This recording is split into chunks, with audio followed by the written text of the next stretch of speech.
സംഭവം എന്താന്ന് വെച്ചാൽ ബംഗ്ലാദേശിൽ നിന്ന് കുറെ മുസ്ലിങ്ങൾ വന്നിട്ടുണ്ടെന്നുള്ളതാണ് പറയപ്പെടുന്നത് കേരളത്തിലേക്ക്. ശരിയാണത്. അപ്പൊ ഞാൻ നിന്നെ സ്നേഹിക്കണ്ടേ? അല്ല, എന്റെ അൻപിന്റെ സ്ഥാനത്ത് നിന്നെ ഞാൻ കാണണ്ടേ? കാണും. അതാ നയിക്കാം. ഞാൻ നിഷേധിക്കുന്നത്. അതിനെന്താ കാര്യം? അത് ഇവിടുത്തെ ഗവൺമെന്റ് പിണറായി സർക്കാരിന്റെ ഒരു കള്ളക്കളിയുടെ ഭാഗമായിട്ട് സംഭവം എനിക്ക് മനസ്സിലായി.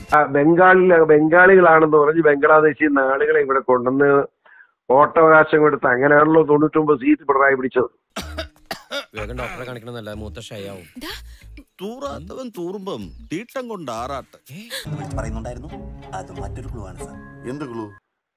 അതായത് അവർക്ക് എത്ര ഡബിൾ വോട്ടല്ലേ? 2 വോട്ടവകാശമല്ലേ? അടിപൊളി. പറയാൻ വാക്കുകളില്ല.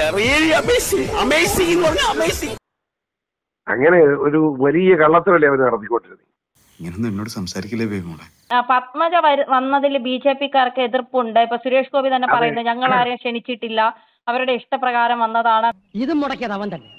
അപ്പൊ എനിക്കിട്ടൊരു പാര വെച്ചാ ഞാൻ 30 പാര അങ്ങോട്ട് വെക്കണം. പത്മജ വന്നതിൽ ഇത് പറഞ്ഞ ആളാരെ? അങ്ങനെ ആരാ പറഞ്ഞത്?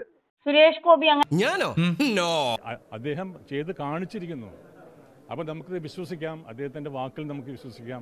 പറഞ്ഞു എന്നാണ് പറയുന്നത്. സുരേഷ് ഗോപി എങ്ങനെ വന്നതാ? സുരേഷ് ഗോപി ആരെങ്കിലും പറഞ്ഞിട്ട് വന്നതാണ്? അയാളെങ്ങനെ പോയി BJP ആയത്? കേട്ടോ മിസ്റ്റർ മേനോൻ, എന്റെ മകനായതുകൊണ്ട് പറയല്ല. അയാള് BJP ആയ പത്മജൻ BJP ആയ ഇത്ര വിഷമം എന്താ? അല്പം മനസാക്ഷി ഉള്ളതുകൊണ്ട് ചോദിക്കുക. അതിനെ സുരേഷ് ഗോപിക്ക് എന്നെ കൊമ്പുമല്ലോ. അതെനിക്ക് ഇതാണ് നല്ല ബഹുമാനമുള്ള പയ്യനാ. എന്നാ നീ നിന്റെ അമ്മേനെ അവന് കെട്ടിച്ചോടാ, എന്നിട്ട് അച്ഛാന്ന് വിളിക്കൂ. സുരേഷ് ഗോപി ഇപ്പോൾ ആളുകൾ പ്രത്യേകിച്ച് പറയാൻ പാടില്ല. അയാളെന്നെ BJP ജനിച്ചോട്ട് വേണം. ചെറ്റ കൊണ്ട് പിന്നെ BBC ന്യൂസ് പറയാൻ പറ്റുമോ? അയാളും BJP-യിലേക്ക് വന്നത് എങ്ങനെയാണ്? അയാൾ ചേർന്നതല്ലേ? നമുക്കറിയാൻ പാടില്ലേ? ലോകത്തിലേക്ക് ഏറ്റവും വലിയ അലവലാതിക്കുള്ള ഒളിമ്പിക് സ്വർണം നിനക്ക് കിട്ടുമെന്നായിരുന്നു എന്റെ പ്രതീക്ഷ. പക്ഷെ ഇപ്പൊ മനസ്സിലായി അത് പുതുക്കൃത്യാനി വല്ലതും ഉണ്ടോ BJP-ക്കകത്ത്? ഞാൻ ആദ്യം കേൾക്കുകയാണ്. അങ്ങനെ ആരും വിമർശനം ഉന്നയിക്കുന്ന മര്യാദയല്ല, അത് ചെയ്യാൻ പാടില്ലെന്നാണ് എന്റെ അഭിപ്രായം. നീ എന്തിനാണ് ഈ ലോകത്ത് ജനിച്ചിരിക്കുന്നറിയാം? എന്റെ കാലിലായിട്ട് ഇത് ഇന്നും ഇന്നലെയും തുടങ്ങിയല്ല. ഒരൊറ്റ ചോദ്യം കൂടി. ഈ പത്മജ വേണുഗോപാലിനെ BJP-ക്കാരിയാക്കിയതിൽ ഒരു മുഖ്യ പങ്ക് PC ജോർജിനുണ്ട് എന്ന് പറഞ്ഞാൽ അത് ശരിയാണോ തെറ്റാണോ? അതെ, എന്റെ ശത്രുക്കൾ പറഞ്ഞുണ്ടാക്കുന്നതാണ് സാർ. അത്തരത്തിൽ വാർത്ത വന്നു കഴിഞ്ഞ് പത്മജ എന്നെ ഫോണിൽ വിളിച്ചത് ശരിയാണ്.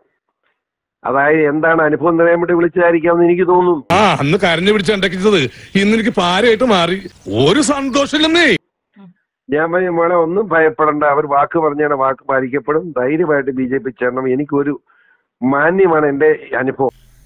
എന്തെങ്കിലും പറ്റിയ എല്ലാവരും എന്നോട് ചോദിക്കത്തുള്ളൂ. ഞാനൊരു സത്യം പറയട്ടടാ പട്ടി. ഞാൻ BJP ചേർന്നതിന് ശേഷം വളരെ മാന്യമായ സമീപനമാണ് BJP-യുടെ നേതൃത്വത്തിൽ നിന്നും പ്രവർത്തകരിൽ നിന്നും ഉള്ളത്. എനിക്ക് വിഷമമൊന്നുമില്ല. ശമ്പളം തരുന്നവൻ എരപ്പാളി ആയാലും അതെന്റെ മുതലാളിയാ. പോയിട്ട് ചില അത്യാവശ്യം ഉണ്ട്.